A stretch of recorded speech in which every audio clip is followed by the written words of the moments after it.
مسلمانوں کی نا ایک تعداد لڑتے لڑتے لڑتے لڑتے دور چلے گئی. تاتاریوں نے قید کر لیا. 4 مسلمان تھے, تبلیغ کرنے گئے, جنگ کرنے گئے, جہاد کرتے کرتے کافروں سے لڑتے لڑتے تاتاری قوم میں چلے گئے.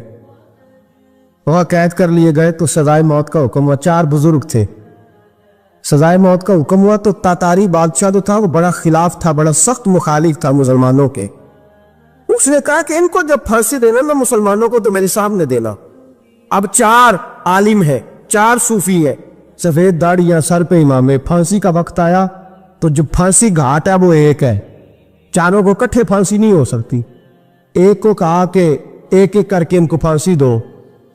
جب پھانسی کا وقت آیا نا تو جو سب سے پیچھے صوفی تھے وہ دوڑ کے آگے آئے, کہنے لگے بادشاہ پہلی باری میری لگا. پہلی. اب بادشاہ نے کہا ٹھیک ہے اسے لٹکا دو. وہ قریب آئے تو دوسرے دوڑ آئے, کہنے لگے نہیں نہیں پہلی باری میں نے زیادہ کافر قتل کیے, میرا بڑا جرم ہے, مجھے پہلے سزا دو. ان کو پھانسی دینے لگے تو تیسرے آ گئے, کہنے لگے نہیں یہ تو میرا قتل کرتا تھا, رستے میں بتایا کرتا, ڈھونڈ کے میں بتلاتا تھا کہ یہاں زیادہ تعداد ہے, مجھے پہلے پھانسی دو. تیسرے کے ساتھ بات ہو رہی تھی تو چوتھا دوڑا آیا, کہنے لگا یہ رستے بتاتا تھا, یہ تبلیغ کرتا تھا, یہ سارا کچھ کرتا تھا, لیکن کہا یہ کہتے تھے چلو واپس چلتے ہیں, میں جانے نہیں دیتا تھا. میں کہتا تھا اور کافر مارنے اور علاقے فتح کرنے, میرا جرم بڑا ہے, مجھے پہلے پھانسی دو. بادشاہ کہنے لگا مجھے 35 سال ہو گئے حکومت کرتے, بڑی دنیا کو پھانسی دی ہے, لوگ تو ایک دوسرے کو دھکے لیتے ہیں کہ پہلے تو جا پہلے تو جا, اور تم کیسی قوم ہو کہ ایک دوسرے پہ قربان ہو رہے ہو. کہنے لگا تم ایک باپ کی اولاد ہو, جاگ رہے ہیں آپ لوگ. تاتاری بادشاہ, کافر بادشاہ, اسلام کی مخالفت کرنے میں ایک باپ کی اولاد ہو کا نہیں, ایک قبیلے کے رہنے والے ہو کا نہیں, ایک ملک کے رہنے والے ہو نہیں. اس نے کہا رشتہ کیا ہے, تمہارا رشتہ کیا ہے؟ تو بول کے کہنے لگے خدا ایک ہے, نبی ایک ہے. خدا ایک ہے اور نبی منفعت ایک ہے, اس قوم کی نقصان بھی ایک ہی, سب کا نبی اللہ بھی, قرآن بھی ایک. کیا ہی اچھا تھا ہوتے اگر مسلمان بھی ایک, یوں تو سید بھی ہو, مرزا بھی ہو, افغان بھی ہو, تم سبھی کچھ ہو, بتاؤ کہ مسلمان بھی ہو. فرمایا ہمارا اللہ ایک ہے, نبی ایک ہے. تو کہا پھر ایک دوسرے پہ جان کیوں دیتے ہو؟ فرمایا ہمارے نبی نے ہمیں بھائی بھائی بنا دیا ہے, بھائی کا دل نہیں کرتا اس کی آنکھوں کے سامنے بھائی چلا جائے, ہمارا دل نہیں کرتا پہلے مجھے دے پہلے مجھے دے. بادشاہ کہنے لگا تمہارا جذبہ مجھے متاثر کر گیا, جاؤ میں تم چاروں کو آزاد کرتا ہوں, تمہیں آزاد کرتا ہوں. میرے دوستو یہ رنگ تھا, دیکھیں نا, یہ اس ترتیب نظام دیکھا نا, اس فلک نے پہلی بار دیکھا, اس زمین نے پہلی بار. اور میرے حضرت صاحب فرمایا کرتے تھے زمین تڑپ کے روئی, اس نے پہلی دفعہ دیکھا. حضرت ابو عبیدہ بن جراح نے میدان بدر کے اندر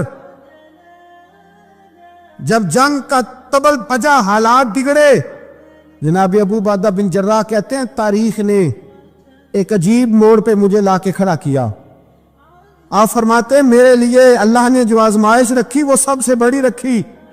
فرمانے لگے جب میں میدان میں نکلا تو کافروں نے میرے سامنے جس کو لا کے کھڑا کیا وہ میرا سگا باپ تھا. اور فرماتے ہیں اب مشکل بن گئی, عشق تے اگ دوویں ایک برابر, تے عشق دا سیک بدھیرا, اگ تے ساڑے ککھ تے کانے, تے عشق ساڑے تن میرا, تے اگ دا دارو می تے پانی, کوئی دسے ہے عشق دا دارو کیڑا, بلے شاہ تے کچھ بھی نہیں بچدا جتھے عشق ہوراں دا ڈیرا. فرمانے لگے اب میرے لیے سامنے باپ, ادھر بیٹا. آپ فرماتے ہیں 2 رستے تھے, باپ بچاؤں یا رسول اللہ کا دین بچاؤں. 1 منٹ تھا فیصلہ کرنے کے لیے کہ ابا بچے گا یا دین بچے گا, کفر بچے گا یا اسلام بچے گا. فرماتے ہیں میں نے منٹ پورا نہیں سوچا, میں نے تلوار اٹھائی, باپ کی گردن کاٹ کے گرائی اور رسول اللہ کا دین بچا لیا. باپ کی گردن کٹ کے گری اور نبی پاک کا دین بچ گیا, بچا لیا رسول اللہ کا دین. حضرت عمر نے ماموں کو مارا. حضرت مصعب ابن عمیر کہتے تاریخ مجھے بھی لا کے کھڑا کرتی ہے بدر کے میدان میں, تو کفر کا لبادہ اوڑھ کے جب سامنے آیا تو وہ میرا سگا بھائی تھا, سگا بھائی. حضرت عمر ملک شام جاتے ہیں, جب فتح ہوتے ہیں حضرت سعد بن ابی وقاص بلاتے ہیں شام جاتے ہیں تو حضرت عمر کہتے ہیں شام آئے یار سب سے پہلا کام یہ کر بلال کا تو پتہ کر. یہاں سنا ہے بلال حبشی کا مکان بھی کہیں نیڑے نیڑے ہے, پتہ تو کر.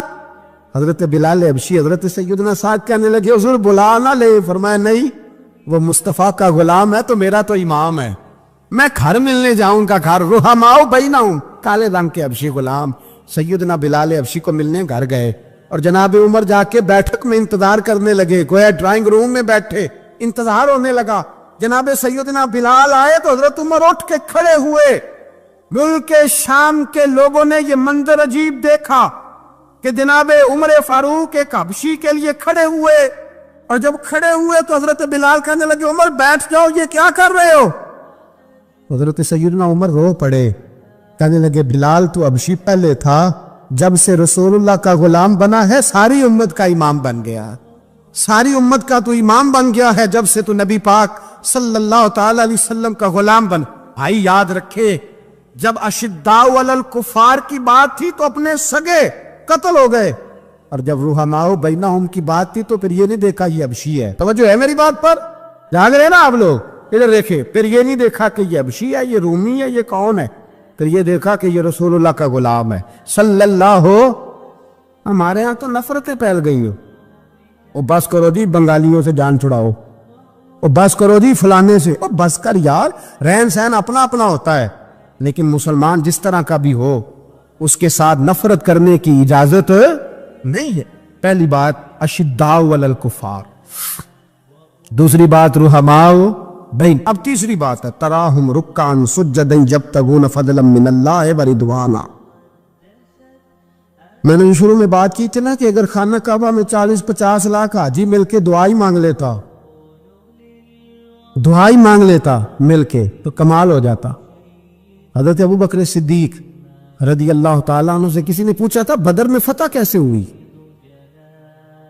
اب بھی مسلمان کہتے ہیں نہیں جی کیسے لڑیں گے جی, ہمیں اپنا بڑا مسئلہ ہے.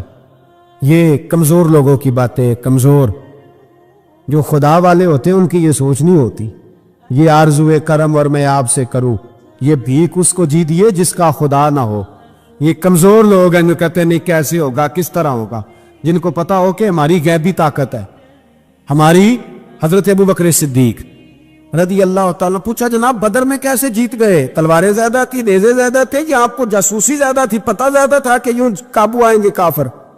ابو بکر صدیق فرمانے لگے نہ نیزوں سے جیتے نہ تلواروں سے جیتے, ہم جو بدر میں جیتے ہیں تو مصطفیٰ کی نمازوں سے جیتے. ہمیں جو بدر میں کامیابی ملی تو رسول اللہ کی دعاؤں کی برکت سے ملی. فرمانے لگے کافر ساری رات شرابیں پیتے رہے, ساری رات وہ ناچ گانے میں مصروف رہے, اور میں حضور کے خیمے میں موجود تھا, نبی پاک ساری رات نماز پڑھتے رہے, ساری رات حضور نماز پڑھتے رہے, ساری رات اللہ سے دعا کرتے رہے. فرمایا صبح جو کامیابی ملی تو یہ مصطفیٰ کی نمازوں کی برکت سے ملی. ایک بزرگ کی میں بات سن رہا تھا, وہ کہہ رہے تھے اب نمازیں عبادتیں ریاضتیں بعد میں کرنا, پہلے جہاد کرو. کہہ رہے تھے اب نکل کر خانقاہوں سے ادا کا رسم شبیری, عبادتیں ریاضتیں تلاوتیں درود بعد میں ہوگا, پہلے جہاد. تو میں نے کہا صاحب عبادتیں تلاوتیں درود ہو کہاں رہا ہے, پہلے وہ جگہ تو بتائیں. خانقاہوں پہ تو عرس ہو رہا ہے, سال کے بعد ڈھول لگ رہا ہے. وہ جو زمانہ تھا نا کہ خانقاہ شریف پہ شام تک قرآن مجید ختم ہوگا, فجر کے بعد 50,000 درود پڑھا جائے گا, وہاں لوگ آئے ہیں تو وہاں ذکر کرتے کرتے لوگ اس قدر مست ہوئے کہ انہیں ہوش ہی نہیں کہاں کہ کہاں گئے. وہ تو دور ختم ہو گیا. اب کہاں ہے خانقاہ میں؟ اب تو نظر نیاز رہ گئی, ختم شریف رہ گیا, عرس پاک رہ گیا, باقی تو معاملہ ختم ہے. وہ کہاں گیا معاملہ سارا؟ بھائی دعائیں التجائیں. شہاب الدین غوری سے پوچھا جناب فتح کیسے ہوئی؟ کہنے لگے خواجہ معین الدین اجمیری کی دعاؤں کی برکت سے. فرماتے ہیں بابا دعا مانگتا تھا, ہم جہاد کرتے تھے, اللہ کامیابی دے دیتا.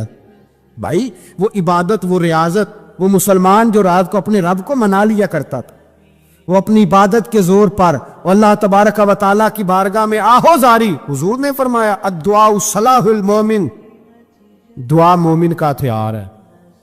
دعا مومن کا, بول کے بتانا ہے, دعا مومن کا. فرمایا مومن یہ ہتھیار چلا سکتا ہے, یہ ہتھیار کافر کے پاس موجود حضرت زید بن حارثہ رضی اللہ تعالیٰ عنہ کو نہ پکڑ کے کچھ کافر ان کو پکڑ کے لے گئے تو ایک درخت کے ساتھ باندھ لیا، کہنے لگے تمہیں قتل کریں گے، حضور کے صحابی ہیں رضی اللہ تعالیٰ۔ جب کافر آپ کو قتل کرنے لگا نا تو انہوں نے درخت کے ساتھ اچھی طریقے سے ٹانگیں باندھ لی، ہاتھ باندھ لیے، گردن باندھ لی، کہنے لگا بلا اپنے رب کو۔ تو حضرت زید رضی اللہ تعالیٰ عنہ فرمانے لگے میں تو شہید ہونے کو تیار تھا، لیکن تو نے آزمانے کا پروگرام بنایا تو ٹھیک ہے، میں پھر بلانے لگا ہوں اپنے رب کی مدد کو، اے اللہ مدد فرما۔ اس نے اتنی دیر میں تلوار نیام سے نکال لی، اے اللہ مدد فرما۔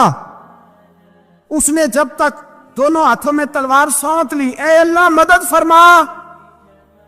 جب تیسری بار آپ نے یہ کہا تو اس نے تلوار اٹھائی، کہا اللہ مدد فرما۔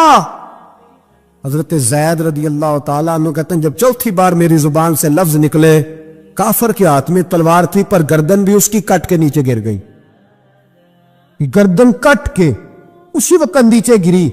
مجھے کسی نے کھولا، نہ مارنے والا نظر آیا، نہ گردن کاٹنے والا نظر آیا، نہ مجھے کھولنے والا۔ تو میں نے کہا آنے والے تو بتا تو سوئی تو کون ہے؟ تو کہنے لگے میں جبریل امین ہوں، میں جبریل امین ہوں، میں جبریل، مجھے دشمنوں نہ چھیڑو، میرا ہے کوئی جہاں میں، مجھے دشمنوں نہ چھیڑو، میرا ہے کوئی جہاں میں ابھی پکار لوں گا، نہیں دور ہے مدینہ۔ کہا جب تو نے، حضرت جبریل کہنے لگے جب تو نے پہلی دفعہ کہا نا اللہ مدد فرما تو میں سدرۃ المنتہا پہ تھا، مجھے حکم ہوا جبریل دیر نہ کرنا۔ فرماتے ہیں جب دوسری دفعہ تو نے کہا نا اللہ مدد فرما تو میں 7ویں آسمان پہ تھا، اور جب تیسری دفعہ کہا مدد فرما تو میں پہلے آسمان پہ تھا، اور فرمایا جب تو نے کہا چوتھی دفعہ اللہ مدد فرما تو میں تیرے سرانے کھڑا تھا، میں تیرے سرانے۔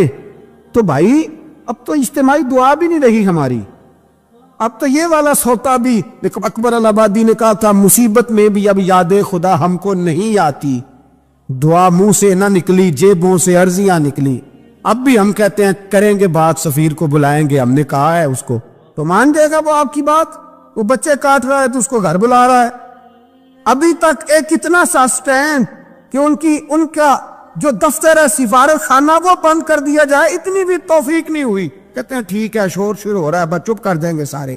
خدا را خواب غفلت سے اٹھو، بیداری حاصل کرو، اور کچھ نہیں ہو سکتا تو کھل کے دعا تو مانگو ان کے لیے دعا تو مانگو۔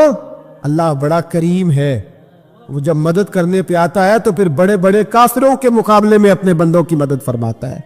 اور میں یہ پیغام دینا چاہتا ہوں عالم کفر کو بھی، یاد رکھیں رب کریم جب مدد کرنے پہ آئے تو اکیلے حضرت ابراہیم اور ایک طرف پوری ملت ہو تو اللہ اپنے خلیل کو بچا لیا کرتا ہے۔ رب کریم کی رحمت کاملہ جب فیصلہ کر لیتی ہے تو پھر نمرود جیسے سپر پاور طاقت کو رب کریم مچھر سے مروا دیا کرتا ہے۔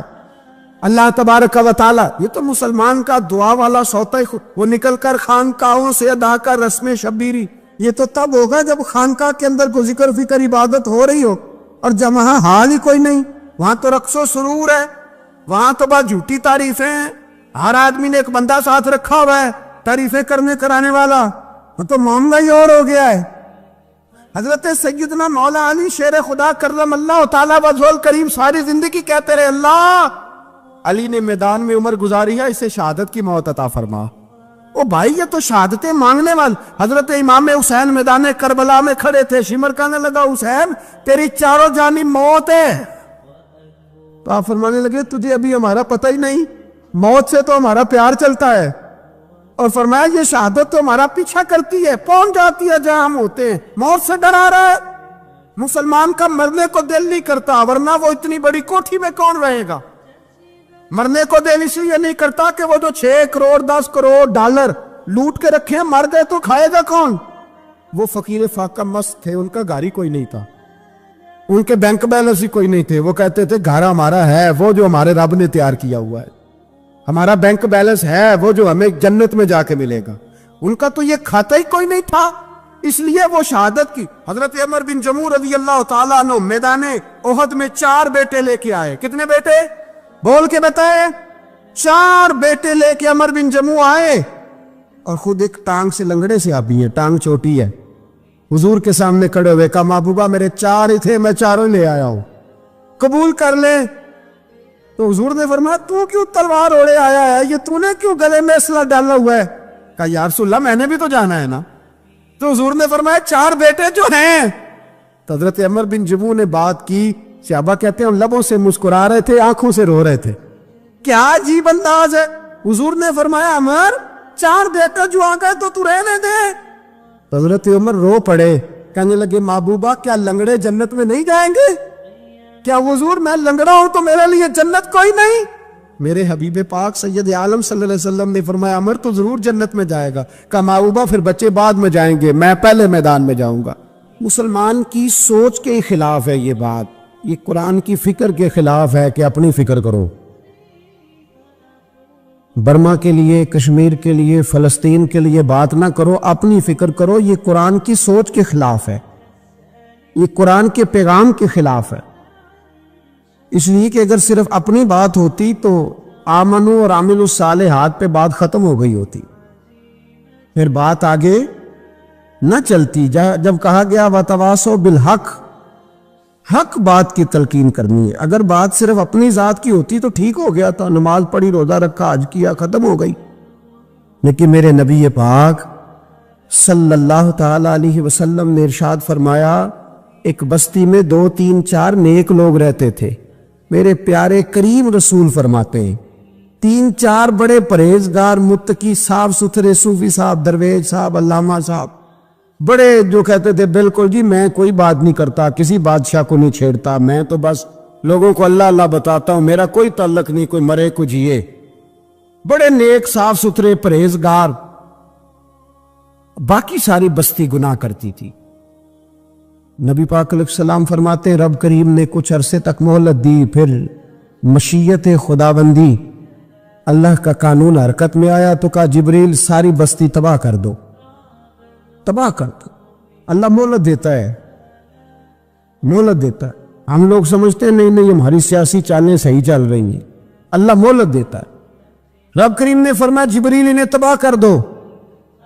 تو حضرت جبریل امین علیہ السلام نے عرض کی مولا وہاں تو تیرے 3 4 بڑے نیک بندے بھی رہتے ہیں, بڑے پرہیزگار, سچ بولنے والے, دیانتداری والے, حاجی صاحب, نمازی صاحب, صوفی صاحب, پیر صاحب, بڑے خوبصورت, ان کا کیا کریں؟ تو میرے محبوب پاک علیہ السلام فرماتے ہیں رب کریم نے فرمایا سب سے پہلے انہیں تباہ کرنا, سب سے پہلے انہیں سب سے پہلے, اور الٹ دو بستی, پہلے ان کا نمبر لگاؤ. یا اللہ ان کی کیا غلطی ہے؟ تو غلطی سن لیں, غلطی یہ ہے کہ انہوں نے 2 صفتیں پیدا کی ہیں, اگلی 2 پیدا کیوں نہیں کی؟ الا الذین آمنوا وعملوا الصالحات پہ روک کیوں گئے, آگے کیوں نہیں بڑھے؟ اللہ کریم نے فرمایا جبریل دیکھو نا, میری نافرمانی ہوتی رہی اور ان کے چہرے پر کبھی شکن تک نہیں آیا. لوگ میرا قانون توڑتے رہے, انہیں کبھی برا ہی نہیں لگا, گناہ دیکھ کر کبھی خیال ہی نہیں آیا بدلنے کا.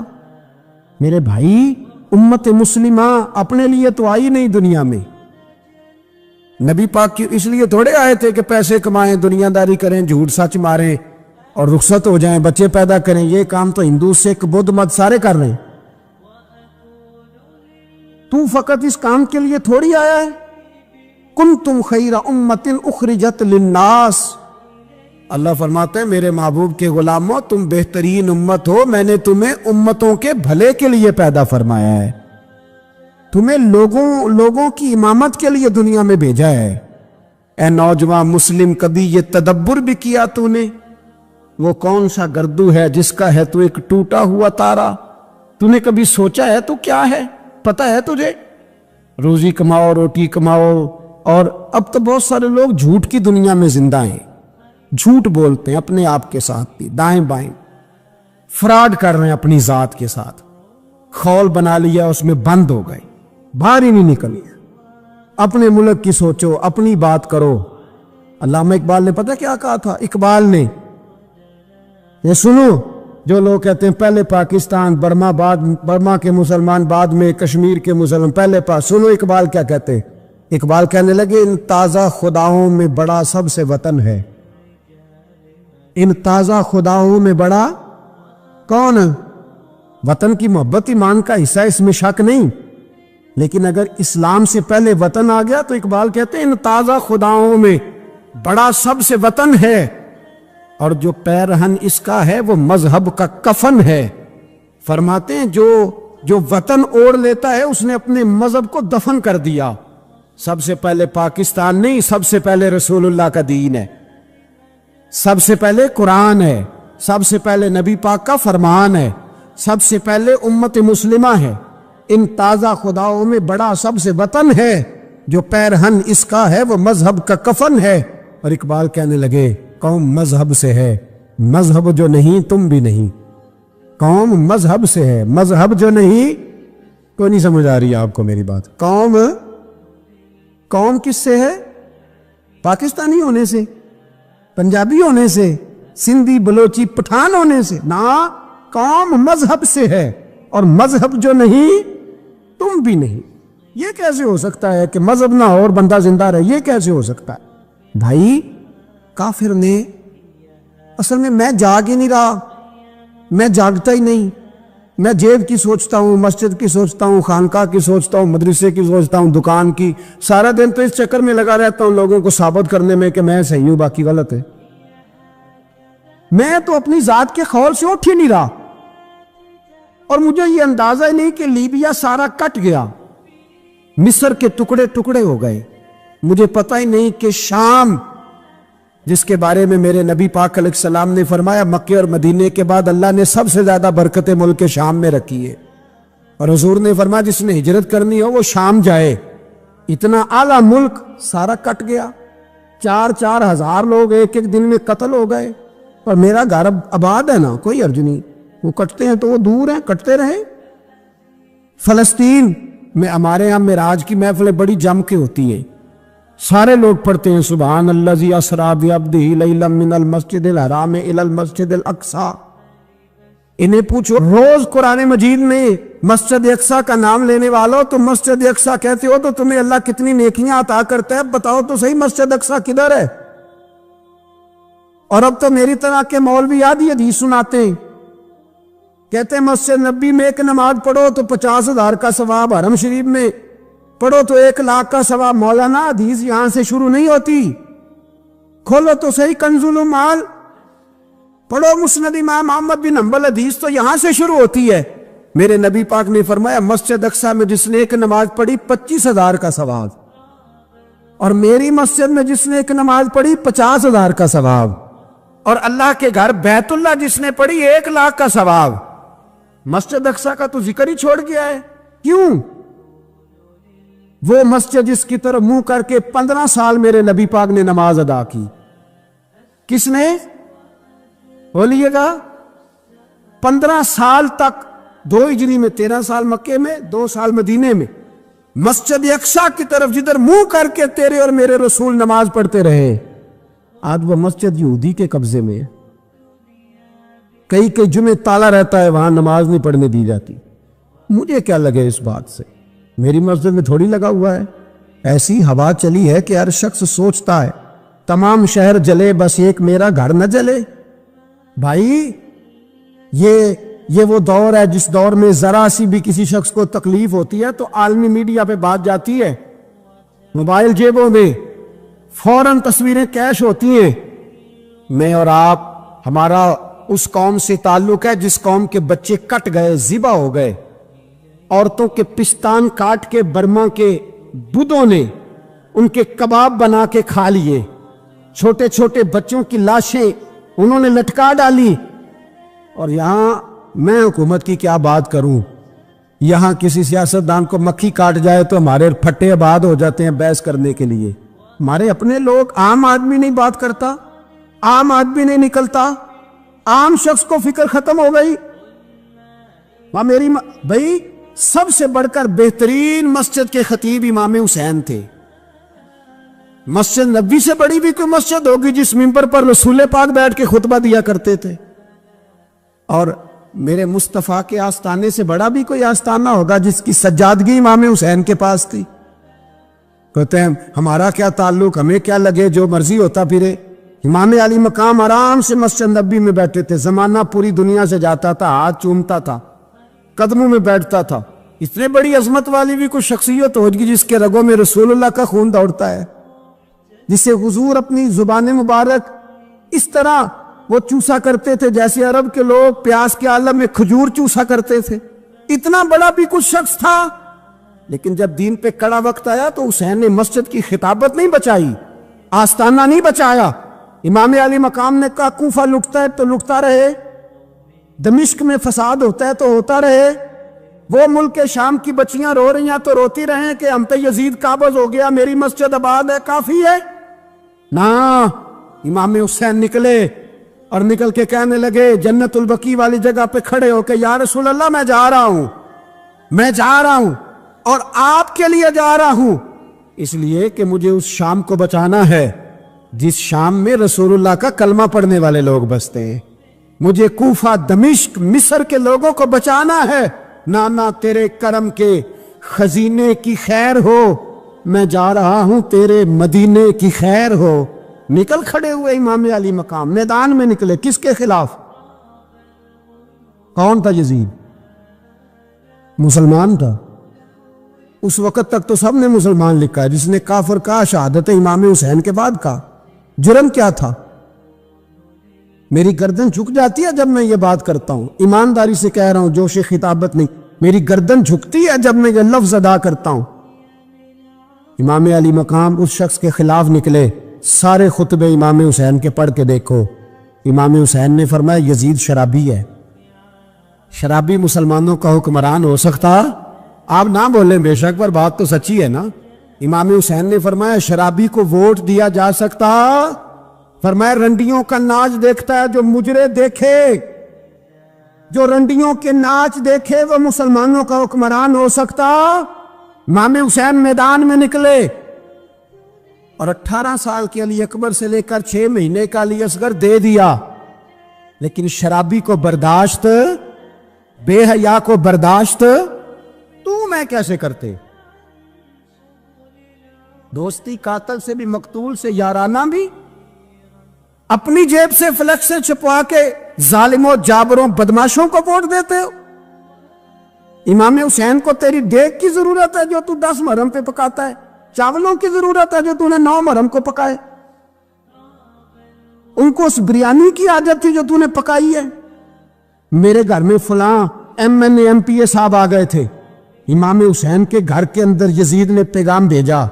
اس نے کہا جیسے کہو گے کر لوں گا، جتنے پیسے کہو گے دے دوں گا، جتنی مسجدیں کہو گے بنوا دوں گا، جتنے ادارے کہو گے تعمیر ہو جائے، مجھے نہ چھیڑو. آپ نے فرمایا نا، مسجد مدرسے اس وقت آباد رہتے ہیں جب حکمران صحیح ہوتے ہیں، اور جب حکومتیں غلط ہوتی ہیں تو پھر مساجد آباد. اور آج دین نبی دا وانگ یتیمہ رووے تے کرلاوے تے آکھے میں کتھوں لبا عمر بہادر، میں کتھوں لبا عمر بہادر جڑا مینوں سینے لاوے. امام راضی کہتے ہیں کہ سیدہ فاطمہ الزہرا رضی اللہ تعالی عنہ کے دونوں شہزادے حسنین کریمین بیمار ہو گئے تو سیدہ نے منت مانگی کہ بچوں کو شفا ہوگی تو 3 روزے رکھوں گی. شفا ہو گئی، روزے بھی رکھ لیے. اور جب مولا علی شیر خدا روزہ رکھنے کے لیے بیدار ہوئے، سیدہ فاطمہ الزہرا بیدار ہوئی تو امام حسن اور حسین بھی اٹھ گئے. 7-8 سال کی عمر ہے، اماں جی ہم نے بھی رکھنا ہے. صبح کھجور اور دودھ سے روزہ رکھ لیا گیا. این افطاری کے وقت مولا علی کہتے ہیں فاقے چل رہے تھے، کہیں سے میں جاؤں لایا تھوڑے سے. سیدہ فاطمہ الزہرا نے پیس کر روٹیاں پکائیں. وہ وقت جو بڑا مشکل ہوتا ہے افطار کا، کہتے ہیں اس وقت جب کھانے کے لیے بالکل ہاتھ آگے بڑھنے لگے اور امید تھی کہ ابھی سیدنا بلال اللہ اکبر کہیں گے تو روزہ کھلے گا، لیکن ابھی چند ہی منٹ رہتے تھے کہ دروازے پر ایک فقیر نے صدا دی. کہنے لگا سارے مدینے کے دروازے کھٹکھٹا آیا ہوں، قحط ہے، فاقہ ہے، اے رسول اللہ کے خاندان والو، میں یتیم ہوں. کسی نے بتایا ہے کہ اور کوئی دروازہ کھلے نہ کھلے سیدہ کا دروازہ تیرے لیے ضرور کھلے گا. کیا یتیم کو روٹی ملے گی؟ تو حضرت مولا علی نے بچوں کی طرف دیکھا ہی تھا کہ امام حسن ساری روٹیاں جا کے دروازے پہ دے آئے. کھجور اور پانی سے افطار ہو گیا، صبح پھر کھجور اور دودھ سے روزہ رکھا۔ امام راضی کہتے ہیں این وہ وقت جب افطار کا ٹائم آیا تو پھر دروازے پہ کسی نے صدا دی، کہا رسول اللہ کے خاندان والوں میں مسکین ہوں، رات سے روٹی کھائی ہے، نہ صبح کھا سکا نہ دوپہر۔ کسی نے بتایا ہے کہ اس دروازے سے خالی کوئی نہیں جاتا۔ امام حسن نے پھر سارا لنگر اٹھایا اور پھر جا کے دے دیا۔ تیسرا دن پھر ہوا، مجھے لگتا ہے کہ جب افطار کا ٹائم آیا ہوگا نا تو یہ خود ہی سارے دروازے پہ دیکھتے ہوں گے کہ کوئی آیا نہیں لینے والا ابھی تک۔ لگتا ہے کہ نظریں دروازے پہ تھیں۔ این افطار کے وقت 3 روٹیاں جب جاؤں کی پک کے آئی، ایک بھکاری نے صدا دی، کہنے لگا میں قیدی ہوں، آج ہی قید سے رہائی ملی ہے، پہلے دن کسی کے دروازے پہ صدا ملی ہے، دی ہے روٹی ملے گی۔ امام حسن وہ کھانا دے کے واپس لوٹے، کھجور اور پانی سے افطار ہوا، اور جیسے ہی مسجد نبوی میں تینوں باپ بیٹا نماز پڑھنے گئے تو مولا علی کہتے مجھے بتانا نہیں پڑا، رسول کریم نے میری طرف دیکھ کے فرمایا علی تیرا، فاطمہ کا، حسن اور حسین کا 3 دن والا عمل خدا کو بھی بڑا پسند آیا ہے اور محمد مصطفیٰ کو بھی بڑا پسند آیا ہے، وہ بڑا پسندیدہ عمل۔ میں کہتا ہوں کہ حضرت فاطمہ نے نا ان کی تربیت پہلے ہی کر دی تھی، 3 دن بغیر افطار کے روزہ رکھنے، وہ ٹریننگ گھر سے ہو چکی تھی۔ اب میدان کربلا میں 3 دن بھوکا پیاسا رہنا ان کے لیے مشکل نہیں تھا۔ حضرت جناب سیدہ زینب بنت ابی رافع کہتی ہیں کہ سیدہ فاطمہ الزہرا ایک دن اپنے دونوں شہزادوں کو لے کے، جب حضور کی طبیعت مبارک بظاہر علیل تھی جس میں حضور کا وصال ہوا، دونوں شہزادے لے کے سیدہ فاطمہ نبی کریم کی بارگاہ میں گئی، کہنے لگی یا رسول اللہ میرے بچوں کو کچھ دیجئے سیدہ پاک۔ تو حضور اٹھ کے بیٹھ گئے، اس کندھے سے امام حسن کو لگایا اور اس سے امام حسین کو لگایا اور فرمایا فاطمہ یہ جو میرا حسن ہے نا اس کو میں اپنی ہیبت اور سرداری دیتا ہوں، اور فرمایا یہ جو میرا حسین ہے نا حسین کو میں اپنی جرت اور سخاوت دیتا ہوں، میرا حسین جرت مند ہوگا اور سخی ہوگا۔ داتا گانج بخش علی حجویری، امام الاولیاء سید الاسفیاء، داتا صاحب کشف المعجوب میں فرماتے ایک دن نا امام حسین کے پاس ایک شخص آیا بڑی دور سے کچھ مانگنے، کہا حضور کچھ دیجئے۔ وہ شخص کہتا ہے کہ میرا ظرف یہ تھا کہ 4-5 دینار ملیں گے، تو امام حسین فرمانے لگے تھوڑی دیر بیٹھ جا، رزق آ رہا ہے۔ تو امام حسین کو حکومت وقت کی طرف سے نا 5 تھیلیاں ملی، جس میں ایک تھیلی میں 500 اشرفیاں تھی، 5 تھیلیاں آئیں، لیکن اس کو آنے میں نا ذرا دیر ہو گئی۔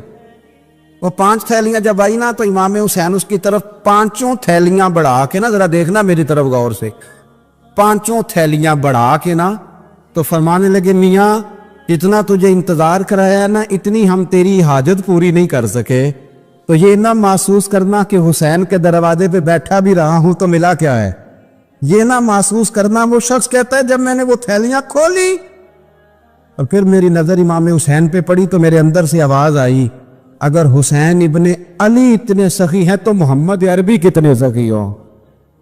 اگر یہ معیار ان کا ہے، ان کا یہ معیار ہے، اور خود بھیک دیں خود ہی کہیں منگتے کا بھلا ہو، خود کہنے لگے جتنا انتظار کرایا ہے اتنی تیری مدد کر سکے۔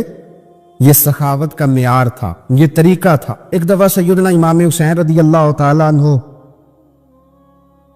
کہ گھر کے اندر نا 5000 دینار آئے، مسجد میں تھے، آپ کو 5000 دینار ملے تو امام زین العابدین کہتے ہیں کہ مسجد سے لے کر گھر آنے تک امام حسین نے 5 کے 5000 اللہ کے رستے میں خیرات کر دی۔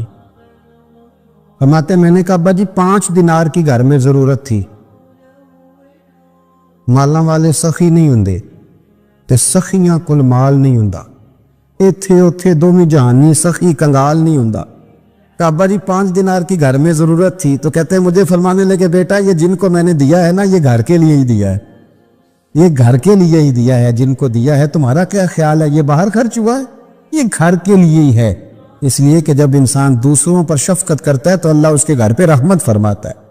امام حسین کے مزاج میں پہلی بات میں نے ذوق عبادت کی عرض کی، دوسری بات عرض کر رہا ہوں کہ صحابہ حضرت اسامہ بن زید بڑے پیارے ہیں میرے نبی کریم کے، بڑے پیارے۔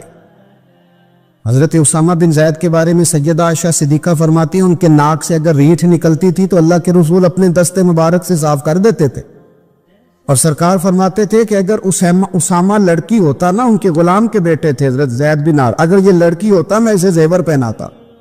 بڑے پیارے تھے، لیکن جب ان کا آخری وقت آیا نا تو 60,000 دینار کا قرضہ تھا، رشتہ داروں سے کہا، دوستوں سے کہا، یاروں سے کہا، پر قرض ادا نہیں ہو رہا تھا۔ حضرت اسامہ بن زید کہتے ہیں بڑا پریشان تھا۔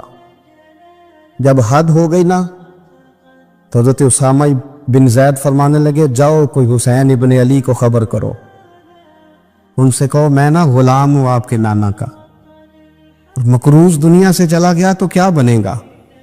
امام حسین کو خبر ملی تو دوڑے آئے۔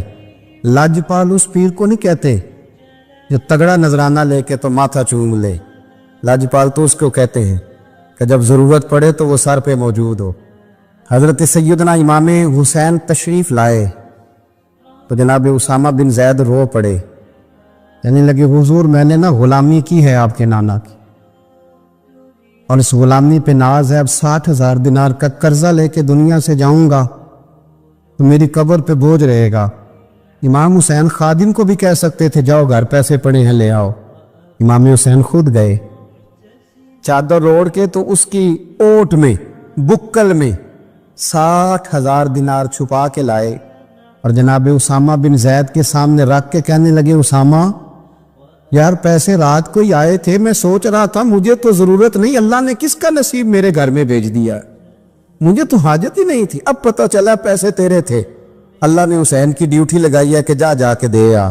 حضرت اسامہ بن زید رو پڑے، فرمانے لگے اللہ آپ کو بہترین صلہ عطا فرمائے۔ امام بڑا ہی پیار کرتے تھے۔ گھوڑے پہ جا رہے تھے، کچھ فقیر غریب لوگ بیٹھ کے روٹی کھا رہے تھے، کہاں رہے تھے سڑک کے کنارے، تو امام زین العابدین فرماتے ہیں کہ جب امام حسین گزرے تو انہوں نے آواز دی حضور دل کرتا ہے ہمارے ساتھ بیٹھ کے روٹی کھائیں، کائنات کے مالک و مختار کے نواسے اور دنیا کے سب سے بڑے شہزادے گھوڑے سے اترے اور غریبوں کے ساتھ سڑک پہ بیٹھ گئے، روٹی کھانے لگے اور دیر تک کھاتے رہے، اور جب فارغ ہو گئے تو فرمانے لگے کھانے کی ضرورت بھی نہیں تھی، حاجت بھی نہیں تھی، اور تم نے آواز دی تو دل رکھنے کو بیٹھ گیا تھا، اگر اجازت دے تو چلا جاؤں۔ یہ مزاج تھا، یہ طبیعت تھی۔ آپ کے ایک بھائی ہیں چھوٹے حضرت محمد بن حنفیہ نام ہے، حضرت مولا علی شیر خدا رضی اللہ تعالیٰ عنہ کی دوسری بیوی سے۔ ایک دن حضرت امام حسین ان کے گھر میں بیٹھے تھے تو کسی بات میں نا اختلاف رائے ہو گیا، تو امام علی مقام ناراض ہو گئے، فرمایا آج کے بعد تیرے گھر نہیں آؤں گا، رومال اٹھایا چلے گئے۔ لوگوں نے حضرت محمد بن حنفیہ رضی اللہ تعالیٰ عنہ سے کہا حسین تو ناراض ہو گئے، کبھی نہیں آئیں گے۔ آپ فرمانے لگے بھائی تمہارا ہے کہ میرا؟ جی بھائی تو آپ کے ہیں۔ فرمایا اگر کہو تو چند منٹوں میں حسین واپس آئے؟ کہا جناب ناراضگی ہو گئی ہے۔ فرمایا ناراضگی ہوئی ہے پر میں اس کے دل کی نرمی کو تو جانتا ہوں نا، اس کے مزاج کے اندر جو محبت ہے اس سے تو ابھی آئے۔ کہا جناب وہ کیسے؟ فرمانے لگے دیکھنا ذرا۔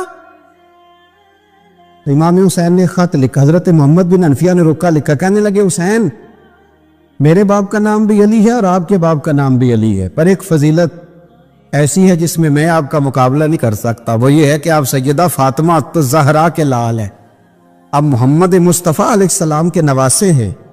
کہنے لگے بھائی جان آپ نے نانا جان کی وہ حدیث تو سنی ہوگی کہ دو لوگ ناراض ہو جائیں تو جو صلح پہلے کرے جنت میں پہلے جائے گا۔ فرمانے لگے دل میرا کر رہا تھا کہ پہلے صلح کر لوں، لیکن پھر بڑے بھائی کو پشت کروں گا جنت میں جاتے ہوئے، یہ بھی تو بے ادبی ہے نا۔ اب خط میں نے لکھ دیا ہے، آپ کا جو ارادہ ہو۔ امام حسین نے خط پڑھا تو آنکھوں میں آنسو آ گئے، پھر سے رومال اٹھایا۔ بچے پوچھنے لگے کہاں جا رہے ہیں؟ کہا بھائی کے گھر جا رہا۔ کہا آپ تو ناراض تھے؟ فرمایا تھا ناراض پر ہے تو میرا بھائی نا، ہو گئی بات ختم۔ بڑی دل میں نرمی، طبیعت میں سوز، لہجے میں گداز۔ حضرت امیر معاویہ رضی اللہ تعالیٰ عنہ نے ایک شخص کو بھیجا مدینہ منورہ شان سے، تو اس نے کہا میں نے امام حسین سے ملنا ہے، تعارف کیا ہے؟ جناب امیر معاویہ فرمانے لگے مسجد نبوی میں جانا جس کے گرد لوگ سب سے زیادہ ادب سے بیٹھے ہوں اور جس کی باتیں سب سے زیادہ میٹھی ہوں، اور جس کی نظریں سب سے زیادہ جھکی ہوں اور جس کے چہرے پر تمہیں سب سے زیادہ وقار نظر آئے وہی علی کے بیٹے حسین ہوں گے۔ جو سب سے زیادہ تمہیں وہاں ماحول کے اندر جو شخص نظر آئے پوچھنے کی ضرورت نہیں پڑے گی۔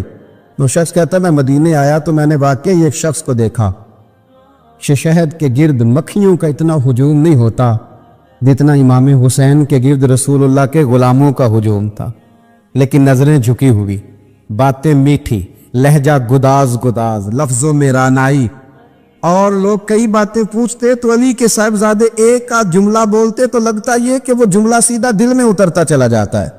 امام علی مقام کے کردار میں نہ کچھ باتیں بڑی زیادہ تھیں، بہت زیادہ تھیں، بڑا حسن تھا۔